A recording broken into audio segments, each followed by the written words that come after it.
Shalom, saudaraku terkasih dalam Tuhan kita Yesus Kristus. Selamat pagi bagi kita semua yang sedang mendengarkan renungan pada saat ini. Dan dari Bukit Sion Makale, kami menyapa kita semua. Semoga Bapak Ibu, saudara-saudari dalam keadaan sehat, dan kiranya damai sejahtera dan sukacita dari Allah tetap melimpah dalam hati kita semua.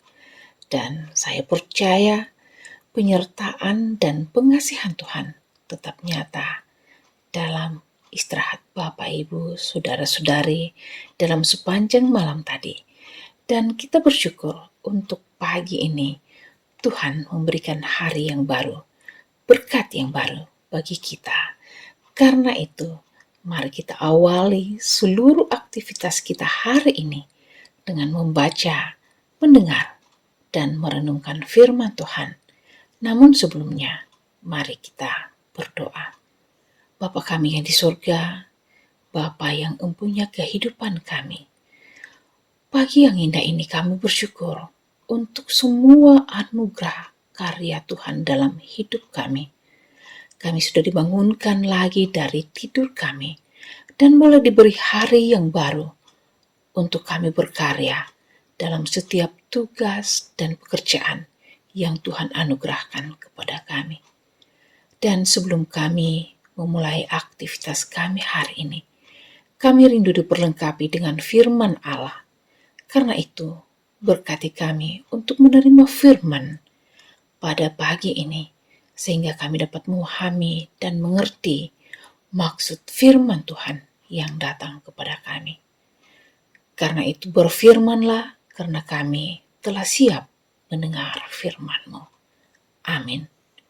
Bacaan kita pada pagi ini sesuai dengan renungan harian Gereja Toraja terambil dari kitab Hakim-Hakim pasal 3 ayat 7 sampai ayat yang ke-11.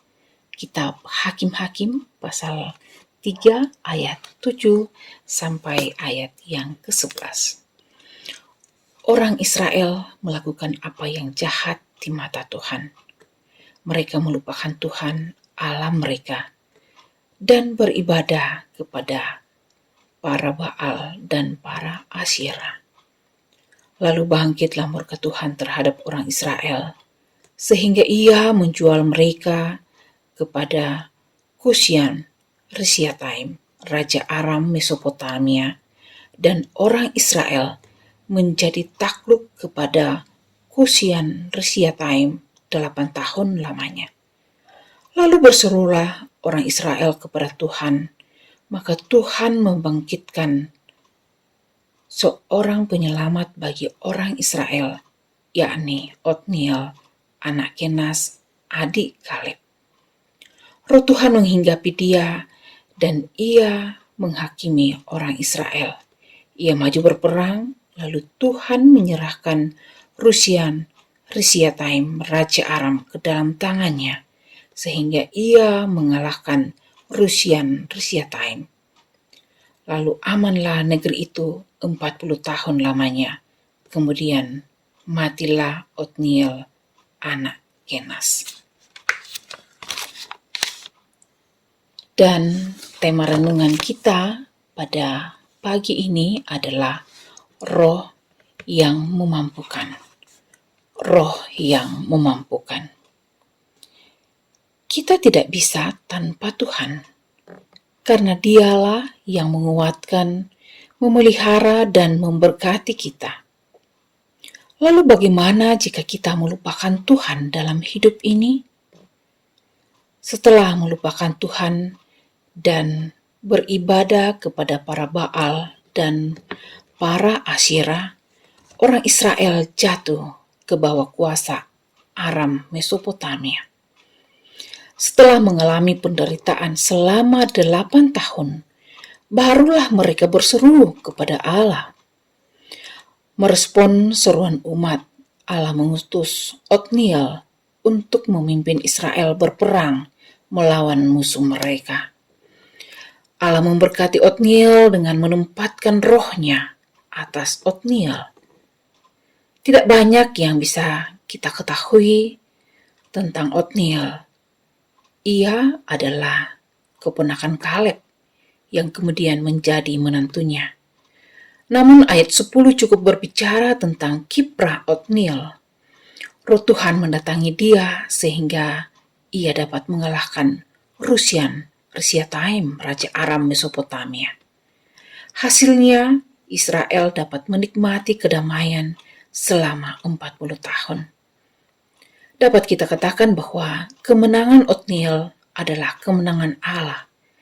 Karena Allah yang memilih Otniel dan Tuhan juga yang menyerahkan Kusyan Resiataim ke tangan Otniel. Karena roh Tuhan telah memenuhi Otniel, maka ia mampu melaksanakan tugas berat tersebut. Roh Tuhan memampukan orang-orang yang akan melaksanakan tugas dari Allah, meski berat sekalipun. Pada zaman sekarang, Roh Kudus telah datang dan hidup di dalam diri setiap orang yang percaya pada Kristus. Kuasa Roh Kudus tidak akan nyata terlihat jika kita terus-menerus mendukakan dan memadamkan roh.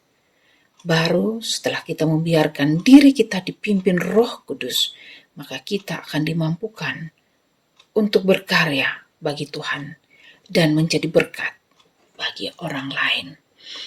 Demikian firman Tuhan. Amin. Mari kita berdoa.